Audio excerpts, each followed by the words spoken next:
નમસ્કાર મિત્રો, હવે આપણે ઉદાહરણ 7 ની ચર્ચા કરીશું. આકૃતિમાં વિદ્યુત પ્રવાહ I ધારિત વર્તુળાકાર આડછેદ ત્રિજ્યા A નો એક લાંબો સીધો તાર દર્શાવ્યો છે. આ જે આપણને એક વાહક તાર આપેલો છે. વાહક તારમાં A ત્રિજ્યા ધરાવતો આડછેદ આપણને આપવામાં આવ્યો છે. ત્યારબાદ વિદ્યુત પ્રવાહ I, આ જે વાહક તાર છે તેની અંદરથી વિદ્યુત પ્રવાહ I આડછેદમાં સમાન રીતે પ્રસરેલો છે. દરેક બિંદુ પર આપણે કહી શકીએ કે પ્રવાહ I જેટલો પ્રસરેલો છે. આગળ R લેસ ધેન A અને R ગ્રેટર ધેન A વિસ્તારોમાં ચુંબકીય ક્ષેત્રની ગણતરી કરો.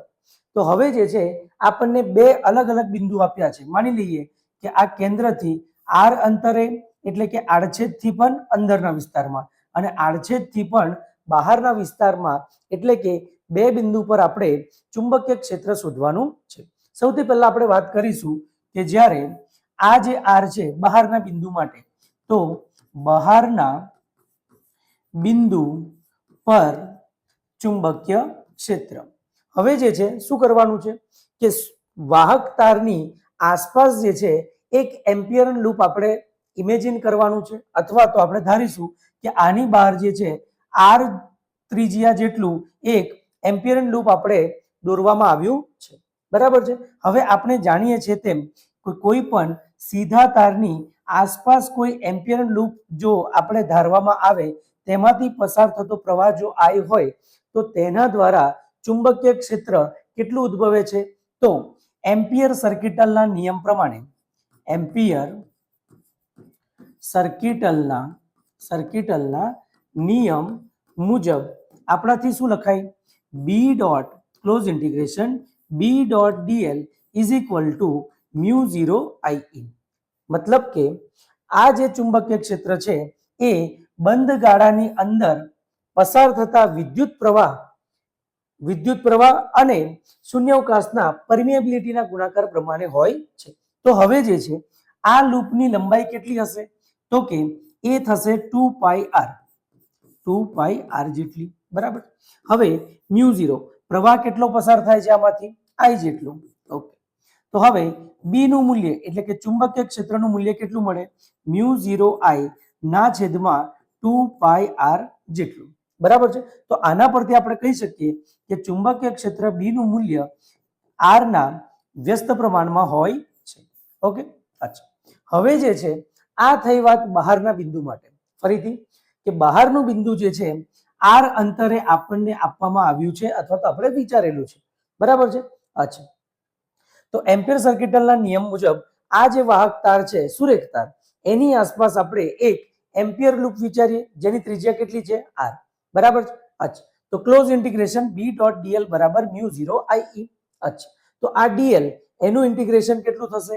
L જેટલું. L એટલે કે એનું પરિઘ એટલે એની લંબાઈ કેટલી થશે? 2πr જેટલું. અચ્છા. અંદર તરફથી પસાર થતો પ્રવાહ કેટલો છે? I. તો B બરાબર શું આવી ગયું? મ્યુ 0 I ના છેદમાં 2πr. આપણે કહી શકીએ કે ચુંબકીય ક્ષેત્ર B અને R એકબીજાના કેવા છે? વ્યસ્ત પ્રમાણમાં છે. હવે જે છે આપણે વાત કરીશું અંદરના બિંદુ માટે, એટલે કે આડછેદનો જે ત્રિજ્યા છે એ કેટલી છે? A. તેના કરતા પણ ઓછું R ત્રિજ્યા ધરાવતા આટલા નાના વિભાગ માટે, ત્રિજ્યા કરતા ઓછા વિભાગ માટે ચુંબકીય ક્ષેત્રનું મૂલ્ય આપણે શોધવાનું છે. તો હવે જે છે બીજું બી પાર્ટ, અંદરના વિભાગ માટે, અંદરના વિભાગ અથવા તો બિંદુ માટે. અચ્છા. કે જ્યાં R જે છે એ કરતા પણ કેવું છે? ઓછું. બરાબર છે. અચ્છા. તો સૌથી પહેલા વાત કરીએ કે આડછેદ અને વિદ્યુત પ્રવાહ. ઓકે. અગર આડછેદ જે છે, હવે માની લઈએ કે આ જે આડછેદ આપવામાં આપ્યો છે કે જેનું ત્રિજ્યા કેટલું છે? A. તો એનું ક્ષેત્રફળ કેટલું આવે? πa². ફરીથી આનું ક્ષેત્રફળ કેટલું આવે? πa². તો πa² જેટલા આડછેદમાં પ્રવાહનું મૂલ્ય કેટલું છે? I. તો πr² એટલે કે આ જે અંદરના વિભાગ માટે અથવા તો બિંદુ માટે જેટલું આડછેદ આપણે વિચારેલો છે, તો તો એટલા ભાગમાં પ્રવાહ કેટલો જતો હશે? તો એના માટે શું કરીશું?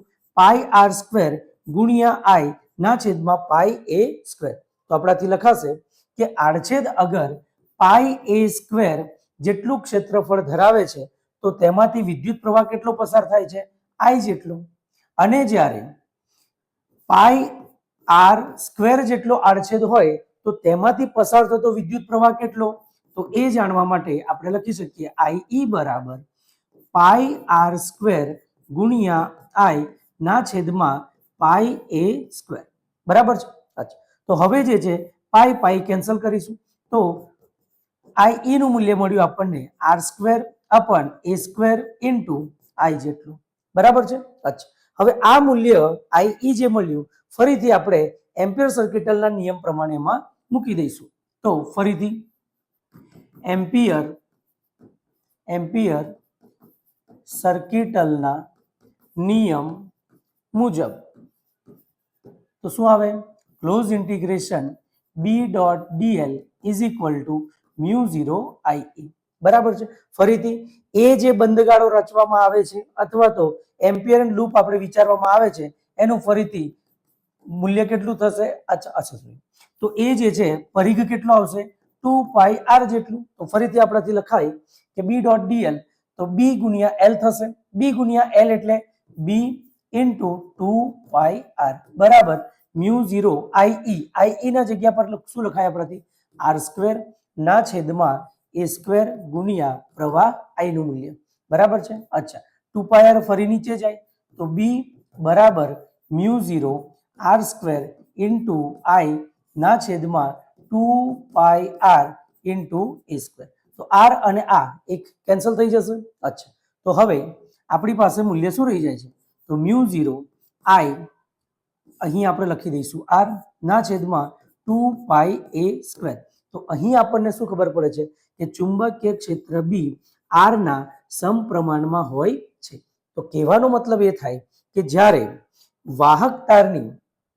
વાહક તારના કેન્દ્રથી જેમ આપણે બહાર તરફ જઈએ ક્યાં સુધી? કે ત્રિજ્યા એ બિંદુ સુધી જઈએ આપણે, ત્રિજ્યા એ સુધી આપણે જઈએ ત્યાં સુધી પ્રવાહ આમ જોવા જઈએ તો એ પ્રવાહ કેટલો છે? આઈ. તો ત્યાં સુધીમાં ચુંબકીય ક્ષેત્ર ધીરે ધીરે જે છે આર ના સમપ્રમાણમાં વધી રહ્યું છે. અને જેવા આ જે ત્રિજ્યા જેટલો ભાગ છે એનાથી બહાર વિભાગમાં જેવા પહોંચ્યા ત્યાં જ આપણું ચુંબકીય ક્ષેત્રનું મૂલ્ય ધીરે ધીરે ઘટવા લાગે છે. તો ફરીથી આ સવાલને સમજી લઈએ એકવાર. ઓકે, આપ્યું શું છે કે પ્રવાહ આઈ આપ્યો છે, એક આડછેદ આપ્યો છે કે આડછેદનું જે મૂલ્ય કહેવાય એ કેટલું છે? એ ત્રિજ્યા ધરાવે છે. તો બહારના બિંદુ આર માટે અને અંદરના બિંદુ આર માટે ત્યાં આપણે ચુંબકીય ક્ષેત્રનું મૂલ્ય શોધવાનું છે. તો સૌથી પહેલા બહારના બિંદુ પર વાત કરીએ તો બહારના બિંદુ માટે આ જે લૂપ છે એનું લંબાઈ કેટલી થશે? 2 પાઈ આર એટલે પરિઘ જેટલું. અચ્છા, તો એમ્પિયર સર્કિટલના નિયમ મુજબ B dot DL is equal to mu 0 I. I એટલે શું? અંદર પસાર થતો પ્રવાહ. તો આઈ કેટલું આવે છે? પ્રવાહ આઈ જેટલું. તો આ ડીએલ ઇન્ટિગ્રેશન શું થશે? એલ એટલે કે લંબાઈ. તો કુલ લંબાઈ કેટલી થઈ ગઈ? 2 પાઈ આર. તો 2 પાઈ આર નીચે તરફ જાય તો બી બરાબર મ્યુ 0 આઈ ના છેદમાં 2 પાઈ આર. તો અહીંયાથી આપણને ખબર પડે છે કે બી અને આર એકબીજાના કેવા છે? વ્યસ્ત પ્રમાણમાં. તેવી જ રીતે અંદરના બિંદુ માટે વાત કરીએ તો અંદરના બિંદુમાં જે છે આપણને ખ્યાલ આવે તેમ આપણે જોઈ શકીએ છીએ કે જે આર નું મૂલ્ય છે એ ત્રિજ્યા કરતા પણ કેવું છે? ઓછું. તો ફરીથી એની લંબાઈ તો કેટલી આવવાની છે? 2 પાઈ આર જેટલું જ. અચ્છા, પણ આડછેદ જે છે એનું ક્ષેત્રફળ કેટલું આવશે? પાઈ આર સ્ક્વેર જેટલું. તો અહીંથી આપણે એક નાની વસ્તુ ધારી શકીએ છીએ કે અગર પાઈ એ સ્ક્વેરમાં પ્રવાહ કેટલો જાય છે? આઈ. તો પાઈ આર સ્ક્વેર જેટલો જે આડછેદ ધરાવે છે એમાં પ્રવાહ કેટલો જતો હશે? તો આઈ નું મૂલ્ય આપણને મળે છે આર સ્ક્વેર ના છેદમાં એ સ્ક્વેર ગુણ્યા આઈ જેટલું.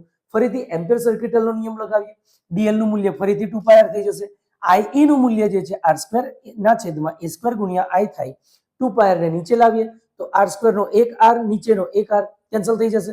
જે વધેલી રકમ છે અથવા તો વસ્તુઓ છે એ બધી પાછી મૂકી દેવાની. આપણને દેખાય કે ચુંબકીય ક્ષેત્ર બી અને આર નું મૂલ્ય એકબીજાના કેવા છે? સમપ્રમાણમાં. તો આપણે કહી શકીએ કે ત્રિજ્યાથી ધીરે ધીરે વધારવામાં આવે એટલે કે એ સુધી. તો આ જે છે તમારો વાહક તારનું સરફેસ સુધી આવી ગયા. અચ્છા, સપાટી સુધી આવી ગયા. ત્યાં સુધી જે છે ચુંબકીય ક્ષેત્ર આર ના કેવા છે સમપ્રમાણમાં, અને જેવું સપાટીની બહાર જાઓ તો બી નું મૂલ્ય જે છે ધીરે ધીરે જે છે ઘટવા લાગે છે. Okay, thank you.